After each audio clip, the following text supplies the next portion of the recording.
One thing I love about winter on the range day is I got this one all to myself.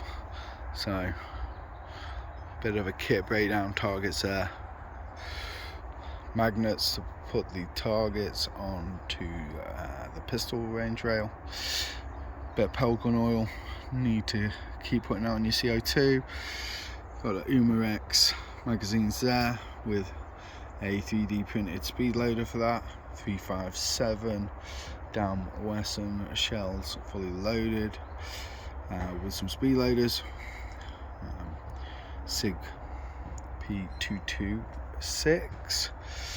Beretta 92 FS down Western 715 4.5 inch barrel. Walther CP88 Sport Umarex Walther CPS Superlight Umarex MP5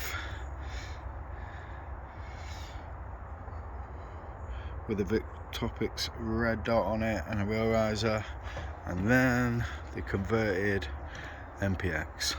Now some people say this is too long because it's probably about 3 inches longer than CO2 bottle. Really depends how long your arms are, but I find it comfortable. But apparently there are other HPA bottles that are a bit smaller, a bit shorter that you could use, but I got no problems with it. And then a beautiful fresh target. Time to go pew pew.